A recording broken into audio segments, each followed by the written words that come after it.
Hello, everyone. I'd like to welcome you to another version of Conversations about Art.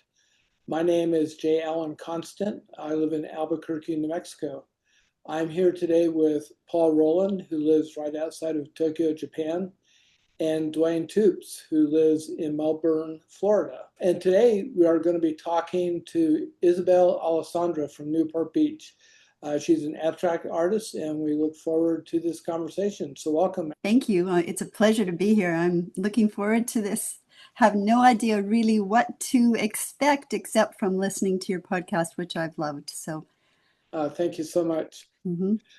First of all, I'd like to ask you about your art education, how you got involved in art, and how you got to where you are today. Oh, that's a good story.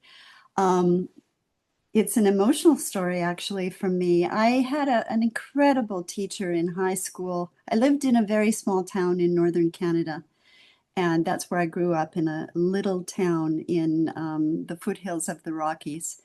And we had an amazing, when you live in a small town, you get what you get for teachers. You can't be picky. So we had some good ones. We had a lot of not great ones, but I had the best art teacher. And she encouraged me so much and kind of developed what was play, making posters and drawing and all of that stuff into something toward fine art. Encouraged me to enroll in art school. And I did. But in that first year of school, the same thing happened to me that happens to so many young artists who begin art school who don't have financial means. And I realized that, making a living and getting a car, apartment, and food, especially I was going to school in Edmonton, Alberta, not the place for an artist to launch a career. And the world was still big to me. I hadn't adventured into it really a lot. I didn't have a lot of sophisticated background about carving my life as an artist, nor did I know anyone except my mother, who met my dad in the early 50s in a solo show of hers. And that was the last time she ever showed her work. And in fact, her painting waned off almost completely when she moved to our small town because she'd grown up in cities and felt so displaced and odd to the people in the town that she really did sort of morph into a different kind of life. When I stopped art school and went into education, when I always wanted to be a teacher, I had a wonderful career and that morphed into all kinds of things. But when I stopped, she was brokenhearted, really, because she said the same thing's happening to you in a different way that happened to me. And she said, this is your calling. And that was great, but I still needed to find a way to make a living. And I loved being a teacher. I was a principal as well. I mean, I had a great career. It morphed into all kinds of different things. It brought me to the United States. I have dual citizenship, Canadian and American. Whenever I would accomplish something in my career, I have a doctorate from USC, and I've taught there, and I've worked with pretty incredible people in my career. And I would share these things with my mom, and she would say, that's great, but you should be painting.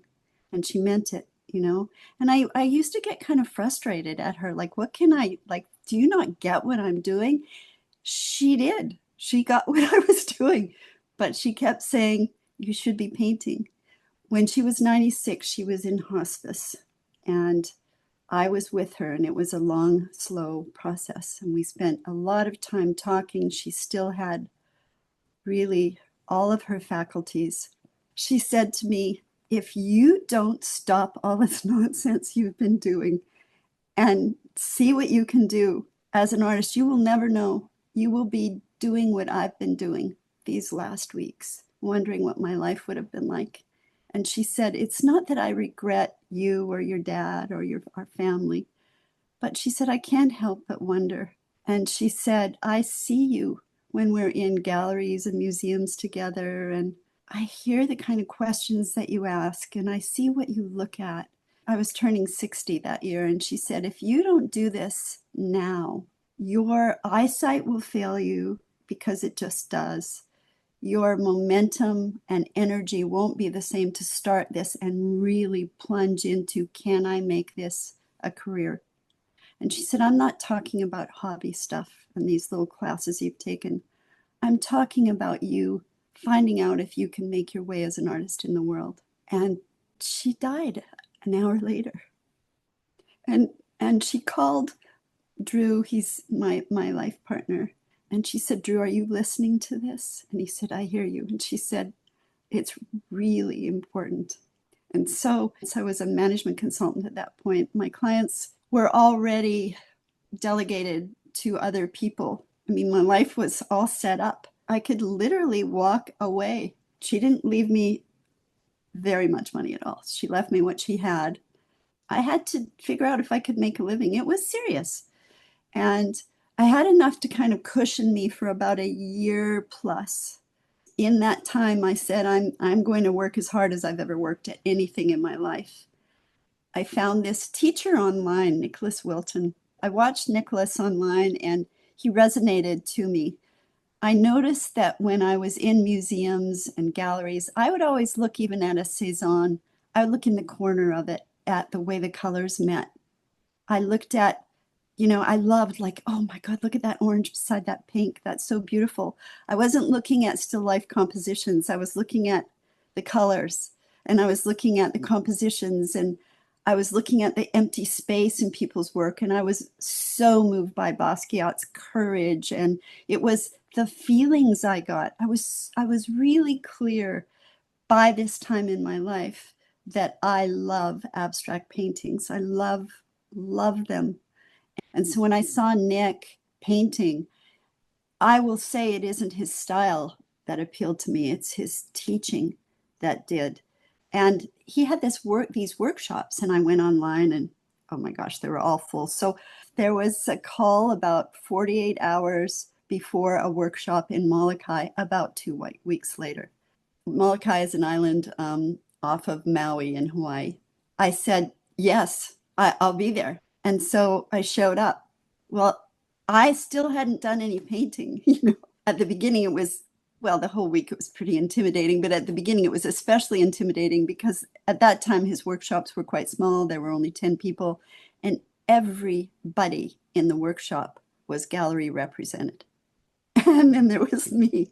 I remember when Nick first stopped, I was so nervous when we were starting things. And he said, well, think about this. What are the primary colors? And I was so nervous, I just looked at him like, what the hell are the primary colors? I can't remember. I was that really like so new and so aware of fish out of the water. But I have training in that. I know how to self-coach myself through that. I was there for me, not for anybody else. By the end of that week, I sat down with Nick and he said, Isabelle, you've got this, but you have to put the work in. I mean, you're really rusty. I took the Creative Visionary program after that, which is a 12-week online class. I rented a studio space that had a window in downtown Laguna Beach area.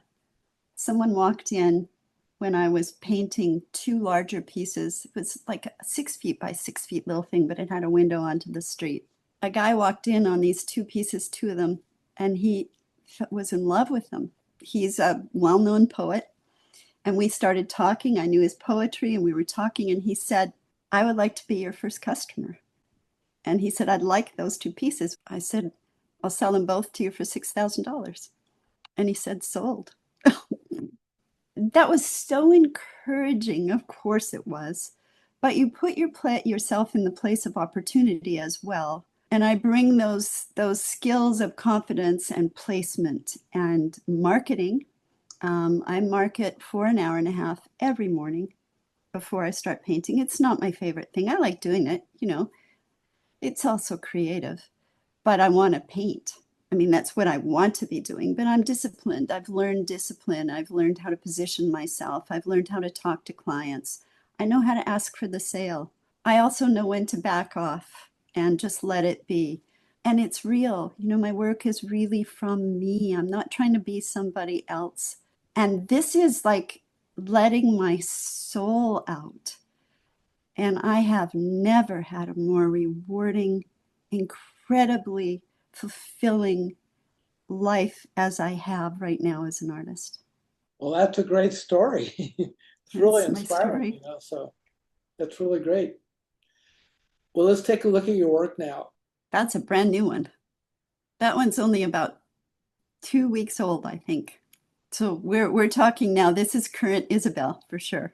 Isabel, thank you so much for your beautiful story. It's Thank so you. inspiring, so moving. And I loved reading on your website about your process and looking at some of the little videos that you post on Instagram as well Oh, about, thanks, you Paul. working. And one of the things about your work, which is just immediately impressive and attractive, is color. Can you tell us how you made this? But I just want to know what color means to you. I'll start from the beginning. When I'm working, I don't pre-mix colors. I mix as I'm going, and it sounds so corny, but it's so influenced by the music I'm listening to. I was a teenager in the 70s, so there's that. But there's the old stuff too, and jazz and classical music and oh my God, I even sometimes disco, the Rolling Stones. And then I get into all the new stuff. I will do heavy metal sometimes if I need to really push a piece. But the music I'm listening to just kind of like says yellow. I am telling you that it is what defines the choices that I'm making. I'm really interested in simplifying and simplifying my work now and drilling down to what it is I really want you to see.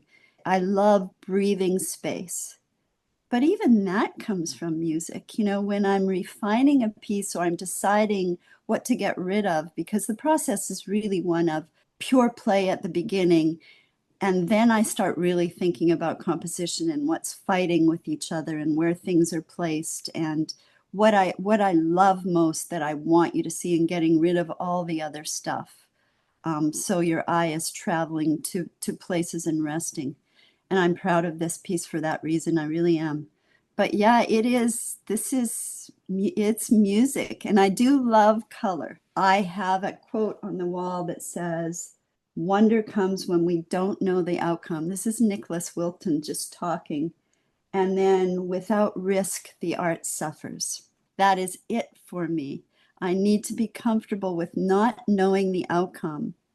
There are no mistakes. There are no mistakes. They feed the interest of the work, and it's just paint. Who cares? Like who cares? Like if it's ugly, and trust me, they're all ugly at the beginning. If it's ugly, I know that eventually I'll get there.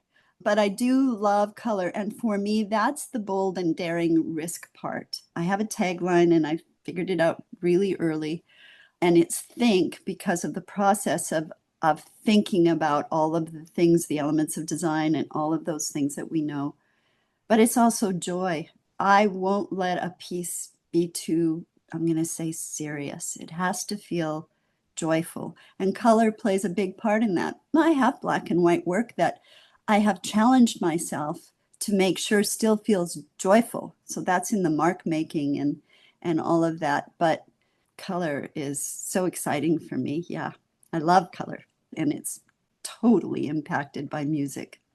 In a sense, this is always going to be unnatural because you're doing something visual and we're trying to translate it into Yes, language. And I think you're doing yes. a brilliant job. Thank you. I must ask you about the format of this. It's very intriguing. Can you tell us how it's Yeah, those are. actually made? So I only work on wood panels because as I'm working, I'm building up layers and then sanding back. I'm looking at this piece as I'm talking to, sanding back into the layers of paint, and beautiful things start happening. In the upper left corner, you see real evidence of that softness of the colors from behind coming through. That softness then needs some hard contrast beside it. So that's translucent in a way, transparent, rough. I want something smooth and opaque beside it. I'm thinking about those things. Even the writing underneath, I have a lot of lines in this piece. I needed something squiggly. I didn't have anything really squiggly on the whole page, so that on the whole thing, so that came about. I have this extraordinary partner who makes my wood panels for me. It's called Bara Wood Shaping, Bara. wood shaping.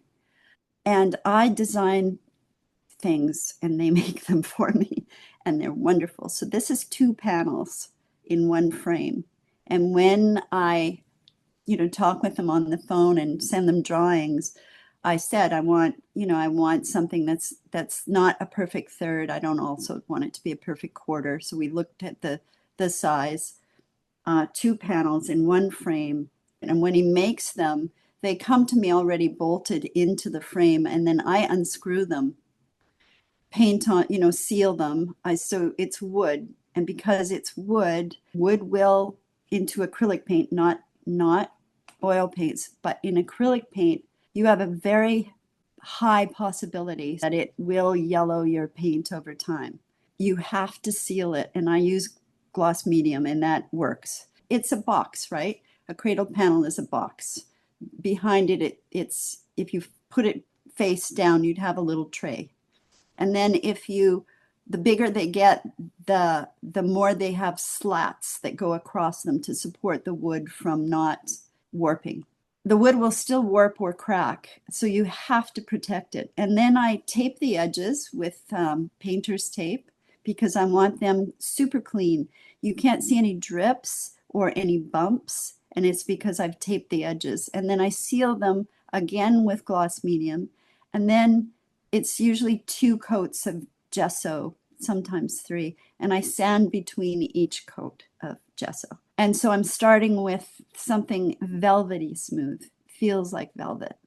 And I'm painting, and as I go, I've become really clear about my intention over time. And it is not that you see my brush strokes, but not that I don't love people's brush strokes, because I do, especially because I don't use, because they're not part of my work. I'm enamored by them.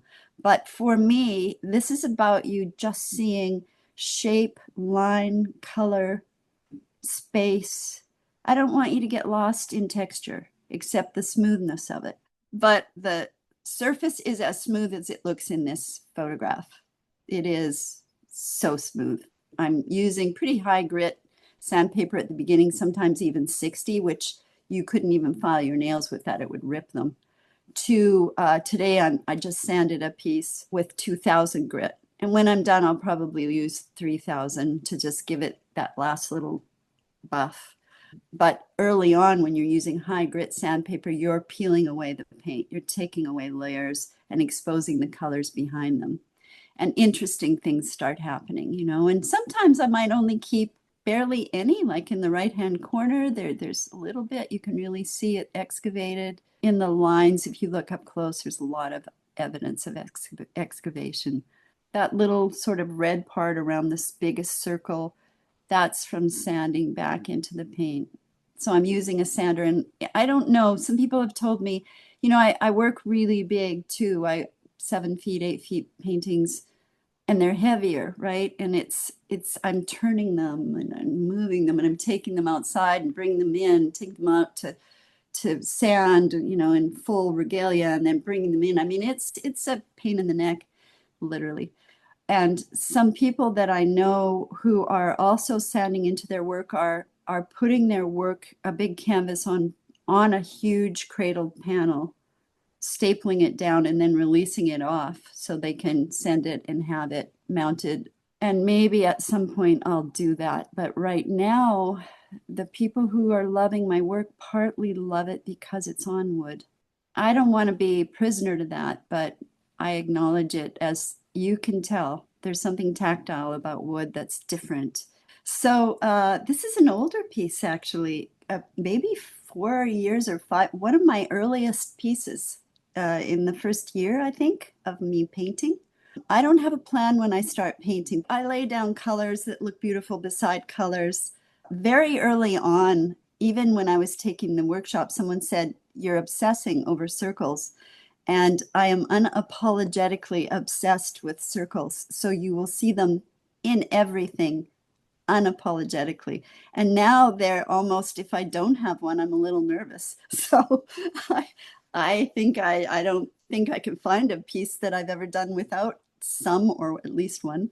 But yeah, this is me sanding and isolating things that I love, that shape on the side, the shapes over on the left. Yeah, that's where I am with that. I would say early on, I did not use as much space as I use now. It was more important for me to fill the space. I was a little more uncomfortable if I saw big spaces with nothing in them. I'm not there anymore, but I still will fill a piece if it needs it, but maybe a little softer, not so much in your face. And the other thing about this piece that I really love, and now I'm looking at it, and I think it's inspiring me. I'm crazy about this dark background. This is still joyful. This is one of those pieces that still feels joy, even though it is navy blue and dark blues. It's still fun. And maybe that's the word too, is fun. I would love to jump in only because as I've been making notes from the start of this whole process, there there's a couple things that you keep reiterating that I love because there are two things that immediately struck me when I started looking at your work, and you've talked throughout everything we've discussed so far, and the themes you keep coming back to are play and joy. And it's so prevalent and palpable in your work. But what I find really fascinating is the fact that your creative origin story arises from a place of grief and mourning and kind of regret and loss and remorse. And so Mm, I'm fascinated by the intermingling those, of joy mixed with grief yeah, together because I often think of them as kind of dance partners rather than yeah. antagonisms. And your color is vibrant but soft, like you say, but that wear and distress of all that wear and tear that happens to the process still comes through. And so I think you can actively see that distress and play happening Oh, I side by love that. side. So I'd That's love to hear your thoughts on that. that's so interesting. I think my mom had regret. I have none. Zero. I have loved my career. I just love it more now. And the grief is a gift. So I'm okay with grief. I think the magnitude of love equals the magnitude of loss. And I've lost people in my life, from a very young first love and multiples after from many unexpected things, including illnesses. And you're just grateful. I am a grateful soul. I think I'm I tend on the side of optimism to the point where it might bug you, honestly. Uh, and and this idea of gratitude maybe is more what's happening here. Is I am so happy when I'm working in my studio and really aware of that. The very last contract I had was writing a grant for homeless veteran assistance to the federal government and working with 5 Navy SEALs who each had experienced homelessness. One who was on SEAL Team 6. I mean, if that's a pretty serious SEAL team. And that the weight of that work was tremendous and important. And I am grateful for all of that. And it was successful. And we launched incredible programs that are still bringing people to a safe and healthy place in their lives. It's so nice to be able to share this kind of joy with people in contrast to that. So I would say maybe not so much the grief, but for certain, the understanding of life. And this is called Life in Balance. So there you go. It's a big piece. Um, and I would say, even though there are those soft circles in the background, this is big. I don't remember how big this is. It might be 7 feet, maybe 6 feet. Yeah, I love this. This is the velvety thing you get, but I haven't talked about this. I do a lot of glazing. That green and the softness, those circles would have been a really bright white at some point. And I glazed that probably with, looks like gold and black, probably a little dark green in there. And the very last most opaque colors on my work are the colors that I've applied last. But yeah, this is big. So when you stand in front of it, it's as tall, it's like, must be 6 feet because it's bigger than I am. Boy, it's fun to see these. This is hanging, all of these pieces except the yellow one no, there's brand new pieces. A lot of these pieces are hanging in people's houses. This one's in a great big house here in Newport Beach, actually. She's got like schoolroom furniture. It's so cool. And there's this modern piece of work. So contrast, not just in color and in opaque and soft, but also in size is really important to me when I'm composing. So I look for variations, all those little circles, every one of them is different. Every circle in this painting, every single one is different. Even the opaque shapes are a little different size. Differences are really important. And think about that. That's my intellectual part of the think in the Think Joy. Well, Isabel, I remember one video that you made on Instagram. You did talk about titles. Can you talk about what was going through your mind when you did this? Because Yeah. those shapes at the bottom remind me of Japanese rock balancing, like at temples and shrines. Many visitors balance as many little rocks or stones as they can on top of each other.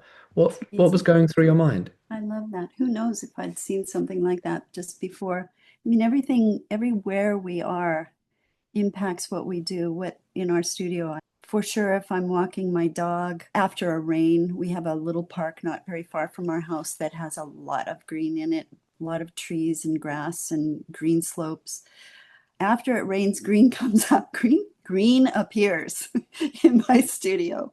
So weather is a great big thing too. On foggy mornings, we get in Southern California, in May and June, we get something called May gray and June gloom. It sounds terrible, but it's very beautiful. And we get coastal fog that moves in at least a mile and a half in from the coast. And I live less than a mile from the ocean. I wake up to dense fog where you can sometimes not see a house across the street, just a normal street, across the street might almost be completely fogged in. I love going to the beach on those mornings. It's so quiet and you can see things just come out. I promise you that my work reflects the colors I've seen. And I don't come into my studio and say, I'm painting that, but I have that feeling in me. And so the music I put on that day will no doubt match the weather outside. No doubt it's piano. It's no doubt it's going to match that mood that I have. The next piece is very much like that too. I think it's called Like a Whisper. And as I'm painting, the titles come to me. I don't want them to be too literal. Life in Balance was pretty literal because it was just in balance. And I think probably when those things came out, I just thought, it feels so balanced. And then I thought, title, Life in Balance. Like a Whisper would have been one of those foggy days for sure. I remember when I painted this and the softness that I was feeling at that time and being just really present to how beautiful the fog can be. And that lots of responding to little gems that I found when I was sanding in this piece. Very much a Diebenkorn structure. I love his work and his structure is felt in a lot of my work without question. And I'm not ashamed of it. I will say it all the time, heavily influenced by Richard Diebenkorn's Ocean Park series in this one for sure. But still me, for sure, still me. Yeah. It's really a beautiful piece. Thank you. There was something you said earlier on. I think it was while we were still talking about the first piece. You were talking about how so much of your process is simplifying. And one of the things I was struck by early on in looking at your work is there's a sense of the fact that you have reduced everything down to its most essential elements. Like everything that is there is the essential thing of what is there. And that came to mind also when you were talking about how when you would be looking at galleries at other famous works and you're not looking at the overall composition, you were looking at the place where colors meet. So there's this sense of zooming in, and so much of your work feels almost kind of microscopic to me. So Mhm. there's this play with scale. There's almost this sense that you've zoomed in so close to something that is potentially familiar, but zoomed in so close to the point of abstraction. But yet this piece, and then one of the other pieces we saw earlier, has this almost aerial view, as if you're looking at the landscape from a plane. There's this play of scale again, where it's zooming in and zooming out simultaneously. Is that Love anything that. intentional in your work? No, but it's a pattern, and you are Toops, you're 100% correct. There's a pattern there, and I hear it from people all the time. The landscape plan, looking down, architectural drawings. I hear that all the time, and I love it. And I'm aware of it, by the way. It's not a surprise. I see it, it comes out, but I don't plan for it. But I think it's just the aesthetic that appeals to me. I am aware, again, back to the principles of design, of being intentional about curved lines where there are many straight lines, and then I need to break that up. And where can I break that up? That little squirrely thing in the middle, the big square, that's the very last thing I put on that painting because it was so structured and it needed more play. I wanted you to notice more those other curved lines. And when I put that in there, the curved lines became almost more important than the straight lines. So I'm thinking that way too. I am thinking little things like, oh, that's so beautiful. I have to isolate that. I'm also getting really good at letting go of the precious stuff, which is where brave work comes from. This is from last year. I opened a show with it and it sold in the first 3 minutes. So I was very excited. Someone walked in, it was the star. It started off with navy blues and reds, very red, white, and blue. And you can see barely in that little shape in the top left of that lightest pink circle. That was a navy blue and red sort of little star shapey thing. And I kept covering it and sanding it and covering it and sanding it. And I did have four quadrants sort of when I started. I thought, oh my God, I have four quadrants in this painting. What am I thinking? And then I thought, oh, I'm gonna play with that. Let's see what I can do. I haven't done anything like this compositionally before or since. It's soft. And again, it was one of the last pieces I finished before the summer, so it would have been in May, June when we have all the fog. So there it is again, the soft stuff. Right now, we have very bright light in California. It's incredibly crisp, sunny, warm, beautiful light. The leaves are back on the trees. Everything I'm painting is really, really bright. It's the stuff behind me, but that'll change. I know it'll change soon. I love the softness in this one. Like Dwayne was mentioning about the wear and tear in the process. I can see it in this in the sense of traces, and especially that little part at the top left really reminds me of a little kanji that might have been left on a rusting old door in Japan or something. I've seen things like this in Japan. What could you tell us about like traces, wear and tear, memory I wish for I me? could. And I keep saying to people when they say that I could make something up, but the truth is it's just my soul. And it's this funny little shape that, started off, I think, as an X, and then thinking, no, that's too hard. This was so feminine. So then I put another little shape through it, and then I expanded them and was playing. And then, yeah, there's these little swirly things that happened all around it. That it's such a feminine piece in that it's sensitive in the word, using feminine as a word of sensitivity and gentleness. My favorite thing on this painting, though, are those little marks on the right-hand side, the little crisscross hatches in pencil. That's my favorite thing on this whole painting because it's so different from everything that's there, but it's still sensitive and light. So on the right-hand side, right in the middle, there are this little pencil cross hatches that I put really fast. Somebody in that same show who saw it said, someone scribbled on your work. I said, yeah, that was me. It's okay. But yeah, it's a pretty piece. I got to install this piece too, and it was so lovely seeing it go up. It's also big. I think it's 57 inches or something, 59 inches maybe. I'm so inspired. Thank you for this, you guys. I need to look back and think about what inspired me and what can I bring forward. That's brand new. That's also only weeks old. So here we have space where I'm just so proud of myself. I'm so in love with the white on this. This started off as a massive piece with just, the red shapes in the bottom. That design covered the whole entire canvas. And I knew I was going to do something with it, but I was obsessing on how beautiful these colors look together in this geometric pattern. So I just went with it. And I wasn't sure what in the world I was going to do with it. And then I started to isolate the parts that I love the best, and then thinking about design and composition and looking, and I took that the bottom part and I literally drew through 3 circles around my favorite part and then painted around those. So the scratches in it, you can see the red from behind. And then I sanded the edges on these to let the color come. I painted the edges black and then sanded into them because I wanted it to feel not quite so stark and a little more raw. Because the circles are so precise, the other lines had to be soft. I often think about where I can repeat something that I love. So those 3 circles in the top right are just repeated. And this is called Good Things Come in Threes.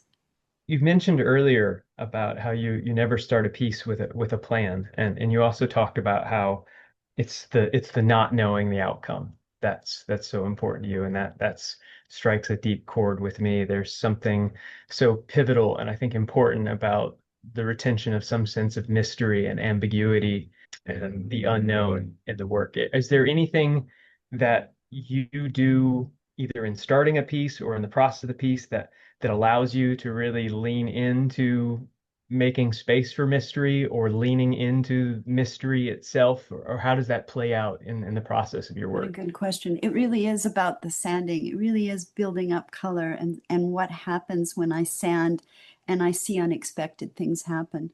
So I know that one color looks beautiful over another color. So if I lay down red and then I lay down, say, turquoise over it, red loves turquoise. So if the red comes back out through that turquoise, I know it'll be really beautiful. So I'm intentional about saying, oh, I'm going to cover this with red and then sand into it and see what happens. And I also know that if I glaze those 2 colors, they love it too. They get more and more beautiful. I do think about, black and scratch into this because I know the red will come through. So I'm aware too when I'm sanding that something will happen, but I really don't know what it will look like for sure. I know the play of color will be interesting. And sometimes I will not sand until I have maybe 8 colors down. And I'll put some of them super thick in some areas so that I get a play of different colors, but they're still harmonious. They're still colors that like each other. I'm still thinking about that, but I had no idea this was going to be black, white, and red painting until I isolated that. Actually, the next thing that happened was the black underneath it. And then it was so hard. And I thought, what do I do with these? So I had a line all the way across. I kept that line at the bottom that goes through those shapes. Yeah, no, then I put the black up the side and it sort of felt like I didn't quite know, because don't forget, I still had all the red in it. It came together pretty fast. Then I saw what it needed to be. I was so excited that I could just get away with a mostly white painting. That's the first time I've ever pushed it this far. Another diptych, same idea as the other one. This one's quite big, where I talked about working with my partner who builds my frames. Again, really working with differences in sizes and shapes and space and line and all of that. It's fun to see these again. They're all sold, except for brand new ones. The last one really reminded me of that William Carlos Williams poem, This Is Just to Say. I know they don't look like plums, but they reminded me of berries or fruits or something. Oh. And the word poetic just keeps occurring to me. Your paintings do really feel like visual poems. I've said this before, but it's so true of your work. Does that mean anything to you? It's a huge compliment. Thank you, Paul. First of all, I guess, again, I will say that when you're kind of just trying to paint your soul, or what you're feeling. I think that will naturally happen probably for everybody. I think that my goal is to just be me and trust myself as I'm painting, and trust too that the painting's talking to me, telling me what it needs. And usually it's telling me to get out of its way when it's starting to paint itself. So it's hard to isolate really the knowledge you have of design from the feeling of just what your intuition says is right. Writing poetry, I would say, has a lot to do with being completely aware of the skill set, but then letting your soul talk if it's good. So this is a big diptych. It's also new, about maybe 6 weeks old. Playful and fun, intended to catch the judge's eye in a big juried show that I'm in this summer. To get back into the show, they judge you 3 times, and they are museum directors. It's the Laguna Beach Festival of Arts. It's a great big deal. We get 250,000 people through the show. And so I like to make an impact. I have 3 pieces ready for them. The next piece that you're going to show, I'll start with as well. So I'll start with these next 3 pieces, and then I'll change my wall whether they sell or not 3 times. So they'll see 9 big pieces through the summer. This is me. This is play. This is it. This is joy, play, in your face, I dare you kind of work. And it's quite large. Yeah, it's the same size as the next one that you're about to show. Same idea. Those are impact pieces. And that is pure music, Stevie Wonder. Nothing but Stevie Wonder. In fact, I even have Don't You Worry About a Thing carved into it, because I was just dancing and having fun, and I carved into the green paint behind and thought, I'm just gonna put that there and see how it works. And I kept it because I feel like this is the message of that piece. I was really happy to hear that Paul brought up poetry and how that relates to your work, and I love the way you express that too, because I think that is something that you can sense in your work. As a matter of fact, I found this quote and set it aside because somehow it came to mind when I was looking at your work, and I just wasn't sure how it would play into the conversation. But it's a quote by Jacob Norby, and he says that the poet lives and writes at the frontier between deep internal experience and the revelations of the outer world. And I just hear that so much from you and the way you approach your work, of this internal and external coming together, this reciprocity between you and the material, and what it's saying to you and what you're saying back to that. And there's something conversational and dynamic happening there that I think is really beautiful. But you also mentioned that you are a very disciplined person, but you also talked about mystery and then not knowing. So I'm intrigued how those things live by side with you, and what your discipline and your practice looks like, what your whatever rituals or routines might come with that, and how that actually still isn't antagonistic or paradoxical towards joy and play and Yeah. mystery. Good question, because it can be. Yeah, I mean, it's work still, right? And especially when you have shows, and I have a commission that someone's waiting for, and I have a show in April. Right now, I have pieces. The last piece you're going to show is in a show in LA. I mean, artists beware of what you say yes to. I have recently said, it sounds all very glamorous, but it's not all that glamorous. I mean, really, you pay to ship your work to a gallery, and God bless them. They put it on their walls, and they take any commission they take is well worth it to me for showing my work and exposing it and selling it. So it's in good galleries, it's 50% commission. I take the onus of having it shipped there. It's wood, so it's expensive, and then they want more. And you want that relationship, especially with great galleries. And so you're painting for them, and then I'll say I don't do commissions, but then something happens and I really like what that person is saying and what they're hoping for, and I'm thinking I can do that, so I say yes. And then there's yeah, so it's still work. Sometimes when I walk up to my studio, it's in my house, I would sometimes rather go to the beach or take my dog for a walk until I start painting. And then I'm in fully, as happy as can be. And that's also new this year, February. Same kind of feeling. I'm happy to be here, thrilled to be an artist. I hope you can see it in my work, because that is my goal. And by the way, there's a little crown in each piece I've ever done. I carve it. It's hidden somewhere. You can really see it in this. It's a thank you. It's to honor the people who were really instrumental to be in my life, becoming an artist. And the first little prong is my mom. The second one is my life partner, who said, I'm 100% behind you. And I told you I needed to still supplement our income. So that was a major big deal. The third one is actually Basquiat, for his courage, because I stood in front of one of his paintings and said, damn it, I'm doing this. That's what I feel from his work. And the fourth prong is me, very aware that I still drive this. Well, that's a really good place to stop. I mean, that was such a interesting and fascinating journey that you took us through, Isabelle. So thank you so much for joining us today.